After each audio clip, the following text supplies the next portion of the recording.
Welcome to our listeners who are tuning in to the DeWinter Difference, an audio podcast where I spend a bit of time with incredible executives I've worked with, and you get to listen in. I hope that our conversations are unique and insightful, short enough so you don't respond to texts and emails while listening, but long enough so that you get some great takeaways that you can apply in your own career, life, and relationships. Today, I'm very pleased to speak with Matt Fields, Chief Financial Officer of Joby Aviation. Prior to Joby, Matt spent 2 decades at Ford Motor Company, holding positions with progressive amounts of responsibility, both nationally and internationally, and led teams of as large as 1,000 people. He joined Joby in 2021 to help steer them towards a public offering in 2023. Matt, thank you so much for taking time today to chat. Thanks. Just one correction. We went public the same year I joined, so 2021. Yeah, So we've been there you public for a go. couple of years now. Well, true to form, we're gonna not even edit that out. We're gonna leave it as is because we all make little mistakes, and I'm full of them. So that All would are. make that makes sense. It's 2023 now, of course. She's there. Yeah. Brilliant. Awesome I interview can't so believe far. it's been a couple of years already. Yeah, well, maybe that's what I was thinking. So for those of you who are busy, checking out LinkedIn to see who Matt is and where his background is, I will help set the stage a little bit with kind of an interesting intro. So Matt, you're in Dearborn, Michigan, sometime in late 2020. It's cold outside, maybe snowing, maybe a little sleet. Either way, it's winter, or winter is very fastly approaching in the Midwest. The phone rings, you pick it up, and someone says to you, "Cars on the road are so yesterday. What do you think about living by the beach and working at a company building flying cars?" Now, I'm sure this isn't exactly the way it played out, but I would love to hear how the initial conversation went and your transition to a company as unique and interesting as Joby. Yeah. So you're right. So, this with many people through 2020, we were all working through COVID. And for me, that meant working in the basement. So one of the unique things about automotive, and there are just a handful of industries I think that are like that it really shuts down between Christmas and New Year's. While there's teams working and doing stuff and you're responding to emails and so forth, it's not the usual pace you have of, 12, 14, 16-hour days or 18 to 20-hour days during some of the peak COVID times. Um, and so I did get this phone call, and usually, I always listen to people and say, understand where their perspectives are. And this was something I just had never heard of before. Didn't know the industry existed. It wasn't on my radar, but I've always been, a bit of a history buff, a bit of a business buff. And when transportation changes, it changes fast. And so I wanted to learn more because really Joby was moving into that next generation of transportation, but doing it already starting from a sustainable place. So I was just curious to find out more. Met the leadership team, met the whole board. Was really impressed with the culture and the people. Impressed with the mission. Understanding where they were on the technology spectrum, and also where they were relative to others was important. And they just ticked all the boxes. Is something that sounded like if you kind of project yourself forward and look back, was this something you feel like you'd miss out on if it was successful and you weren't part of it? And so talked to my wife, talked to the kids, and decided it was something that was worth pursuing. And had you ever actually been to the Santa Cruz area before? No, but my wife and I met at Berkeley. We went to Berkeley for grad school. We both were MBAs there, and so we met in class. And so we knew the Bay Area fairly well, but I'd never been to Santa Cruz. I'd been to Monterey to the aquarium once before. I've been down to Big Sur for some camping, but had never been to Santa Cruz. So it was a bit of a leap of faith because with COVID and everything else, yeah, I did everything virtually in terms of making this decision. So Yeah. it was a bit of a surprise to drive over the mountains and see the ocean. I mean, I knew all that was there, but it was still delightful to see it in person. And I'm sure there are probably more similarities than there are differences between work at Ford and work at Joby. You're, in the same, in a, not the same, a different leadership financial position, but it's surely more fun to talk about the differences. So, what are some of the things that immediately jump off the page to you about, life and leadership and the finance function at Joby versus Ford? So Ford, it's a wonderful company with a rich finance tradition, and that means there's so many processes that are established. I mean, I don't remember what forecast number we were on, but we used to do a monthly forecast, and it was like forecast, I don't know, 868. You could actually count to when that process started because it would have been 868 months. So really, a lot of those foundations started post World War II, which was a great training ground on so many fronts. And automotive is just a wonderful industry because you learn so much. It's so complicated. And so, leaving that infrastructure and that talent pool where you had, as you said, like 1,000 finance people in the US, many of whom have been there and they've grown up in the company, and there's just such experience, but also wisdom. And, moving to Joby, I think I walked in and the finance team was maybe 6 or 7 people. And so a chance to grow a new team, establish processes, take the best of what I learned, plus kind of look more broadly and say, well, what do I want to change? How do we want to adapt? And build those processes into a new culture. The other thing that's been surprising to me is at Ford, so many people grew up in the system that everyone knew a bit of their, I'm not going to say swim lanes because you really blur lines in finance and other functions as you work on cross-functional teams. But here at Joby, so many people come from different companies because we're building a company that's all new. And so you have a real mesh of people figuring out, what does finance do? What does manufacturing do? I mean, everyone knows kind of what legal does, but everyone working together from not a shared history of a corporate culture. And so there's a real melding and evolution that comes from that I didn't actually expect, but has been really delightful. That's awesome. It's speaking of, adapting and, using different attributes in different sizes and shapes and types of organizations. Let me let me try to set this question up here with how you would spend some money. So let's pretend you have $100 in your pocket and it's the only money you have to purchase attributes that you believe have made you a successful executive. The more you spend on a specific attribute, the less you can spend on others. So if I believe that flexibility was the single most important attribute I possess, then I might want to spend $80 on that, and then I would spend $20 on other things. Where do you believe you would start allocating your money? Eh, Yeah, so I did, this is actually going to get into my answer. I did listen to your other podcasts that you did with other people. They were amazing. They were great to listen to. Hopefully this one comes off as well. And so I was thinking about this one night. I couldn't sleep earlier in the week and was thinking, well, that's a really good question. And where would I put money? And so it starts off, and I think honestly these percentages change over time in your career, but at mm, this point, this is kind of where I would balance the budget. Of First, course you would. Finance yeah, executive. Oh my God. exactly. Hopefully it adds to 100 because, So I'd start off with hard work and accountability. I think you can't be in finance. You can't get to these levels without working hard, but also being accountable for delivery. And these first three, I'm going to say, are kind of three quarters of my budget. And I went back and forth between, what exact ratios, but we'll just say this bucket is kind of three quarters. And it's how I think of it as how do you work with others. And so hard work and accountability first. That's core. Two, for me, what's been really important is respecting other people, listening, but also being curious. I'd put that in kind of that second bucket of the three quarters because what I've found in my career is finance, because you're so broad across the organization, you can take other perspectives and translate across functions or across people and hear where people might not be communicating the way they think they are. And so that has to be tied for, respecting viewpoints, but also being curious to learn. And then the third piece of that, which I think supports the other ones, is having trust.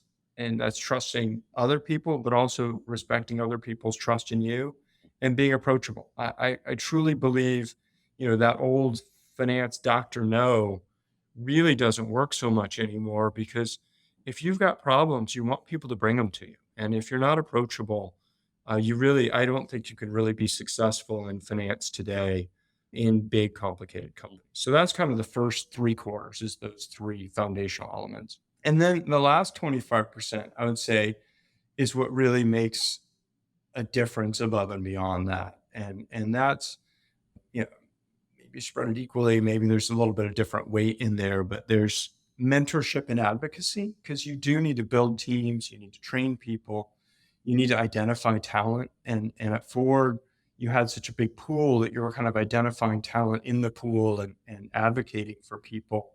At Joby, it's about training the people you have, but also finding people outside that you want to bring in. So a little bit different. Yeah, because I would imagine much of the team that you worked with at Ford was from Ford.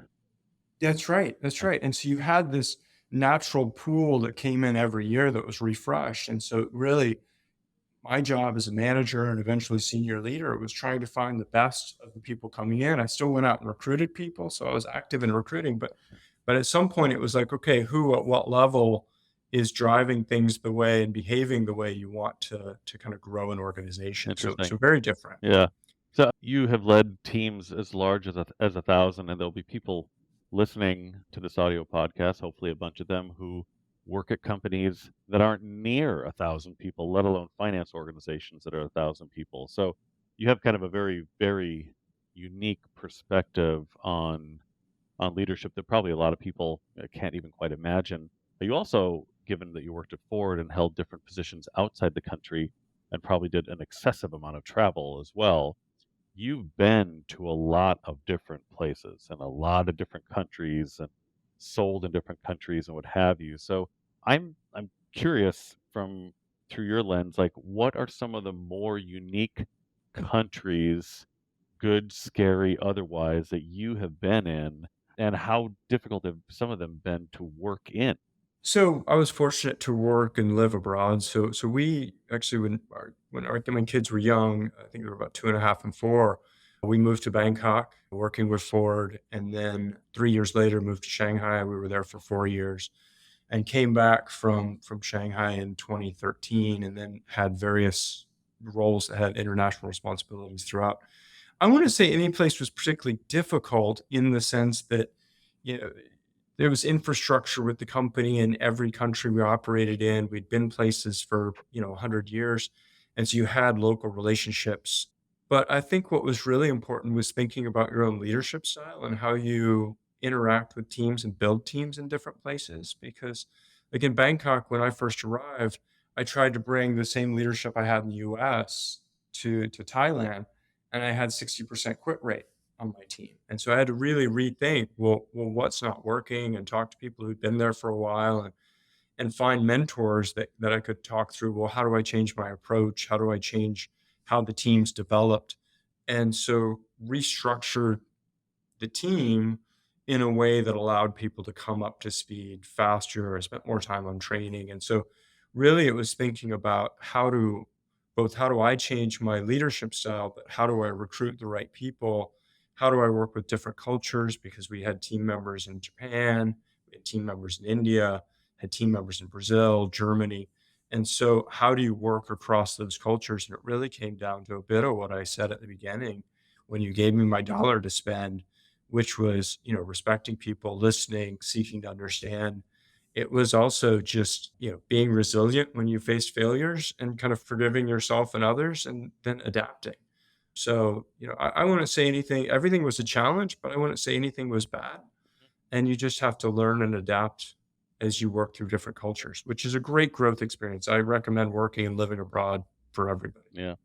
Do you think that there's been a shift in the way other countries have looked at the US from a purely business perspective over the years? I don't know that I'm asking that the perfect way, or you can maybe you'd have to be in Thailand, and then go back 10 years later to see exactly how things have looked or looked differently. But do you think there's been a perceptual change in the way that some countries look at the US? It's a great question. I think there's an ebb and a flow to that. So there's elements where I think people look at the US the same way they always have, which is great educational system, wonderful place to start things and grow things. But also, I think internationally, those opportunities are now evident, right? India has always had a really strong educational system, but is now getting to be more entrepreneurial, more tech forward. And so now people are starting things in India, whereas they might have started in the US, same in Mhm. China, same elsewhere. But I do think people are seeing difference more, unfortunately, which I think is a real tragedy, both in the US and abroad. And so I think some of those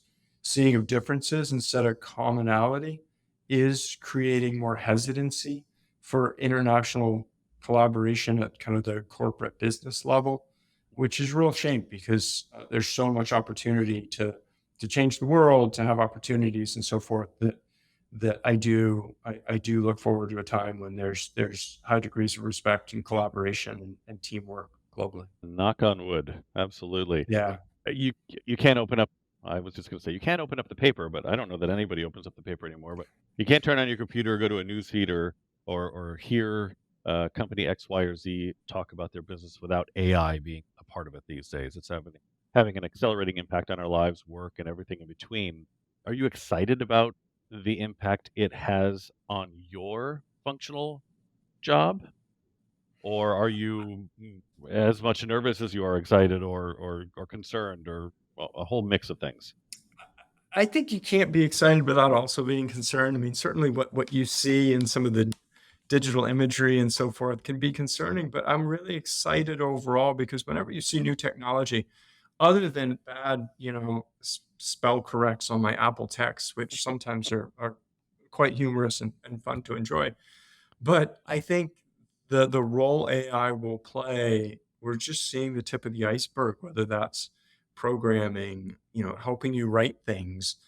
I was talking to another CFO a while back, and we were talking about Chat GPT, and he's a small company as well. And he said, "Well, I needed a job description for a role, so I just Chat GPT'd it, and then I edited it." I thought, well, that's brilliant because job descriptions, they're not rocket science. And so, something like that is a perfect way to save yourself some time. And I think you think about that more broadly, whether that's on the accounting side, the finance side, the policy side, legal side, throughout organizations. I think there's tremendous opportunity for AI. And we're probably just starting to scratch the surface. That doesn't mean there's not risk and concern as well. There's a lot. There's Yeah, a lot here to unpack and a lot of opportunity, probably more so than blockchain, which was the big thing a few years ago that never really seemed to quite get there. But AI definitely feels like it has legs for the long term. I definitely do not want to talk about blockchain technology. The No, level of complexity and the wide eyes that you would look at, and when you look at me when someone tries to talk about it, like, oh my gosh, that was that was next that level. definitely seemed like it hit its Uh, hype cycle and never quite a recovered. blockchain expert would dispute that, of course, but I'm like, oh my That's what I was gosh, going to say. Someone out there is going to send you hate mail, Derek. exactly, right. I get a few. So, what would you be doing if you weren't a CFO? My dad was a professor. I love working with people. I think I'd teach. I really think that's not only a valuable profession that makes a huge difference for people, but I just like it. I love reading. I love learning.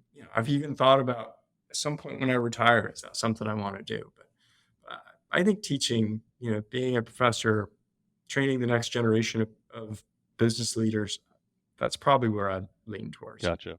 Well, I've been able to ask you a whole bunch of questions, so we get to turn the tables now, and we get to do, the fun, interesting, scary part for me is you get to ask me a question. I don't know what it is, and hopefully I won't embarrass myself in the response. So I'm sure you'll do better than I have I today. doubt that.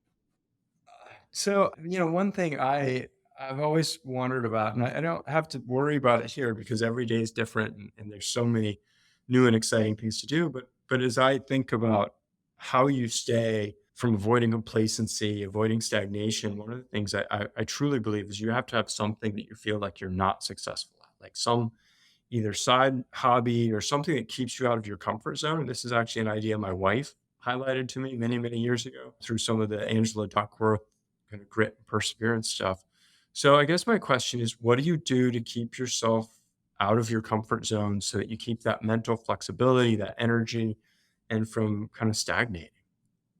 Well, I've been doing this for 30 years, so there's a natural part of the my job that is redundant. The new stuff is everybody's new. Every conversation is new. Every every client is a little bit different, and every client is different at different life cycles of being a client, and every candidate is different at different life cycles of being a candidate. I've known candidates that were, 2 years out of public accounting who are now CFOs, and we've worked with their kids, and so Well,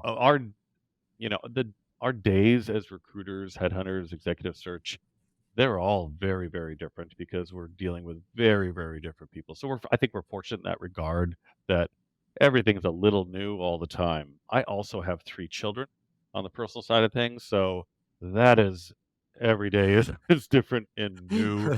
So I'm almost constantly out of a comfort zone there. As much as I like to think I keep things together, there's not a day goes that I'm not challenged in some capacity there. But I think as I get older too, I also think I've got less time left in front of me than behind. Not to be a buzzkill, but it's true. I'm 52, and so I'm trying to think of the things that are really valuable to me going forward that I feel like I better get on this, which is either learning another language or playing the ukulele or whatever it might be. And I think those are things that you constantly need to flex for sure.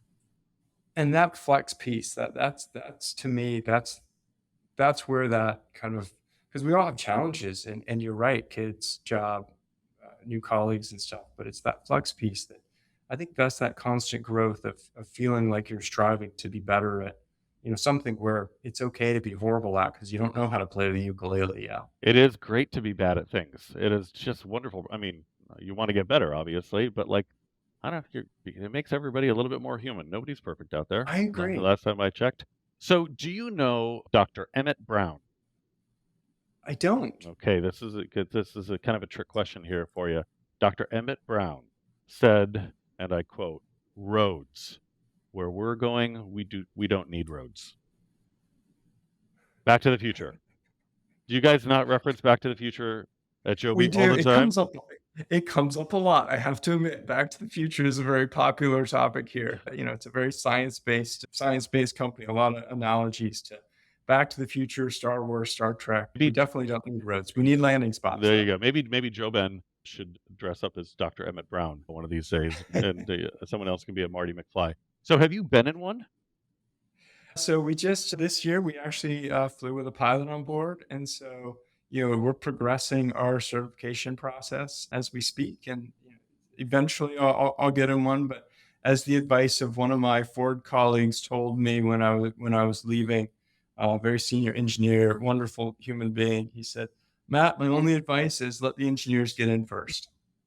I think that's good advice. I think that's brilliant advice. Absolutely. Well, Matt, you are a busy man with a lot going on. You made time for us to have a conversation, which I really, really appreciate. We haven't known one another that long, but I look forward to many, many, many more years of conversations like this and visits and what have you. And it's been a real treat today having this conversation. And I'll let you go back to being the successful financial executive that you are and really appreciate your time. Well, thank you so much, Derek. Let me know when you're back over on this side of the mountain again. Yeah, done deal. We'll do. Take Awesome. care. Thanks, Matt. Hey, thank you so All much. right, bye bye. Bye-bye. Thank you so much for taking the time to listen to the DeWinter Difference podcast. If you like this episode, head to dewintergroup.com/dewinter-difference to catch future episodes and share your thoughts, comments, or suggestions. And make sure to connect with us on LinkedIn, Facebook, and Twitter. This podcast is produced by the DeWinter Group, the leading recruiting firm in the Bay Area and beyond. We help top companies and people reach their fullest potential through world-class accounting, finance, and technology recruiting services.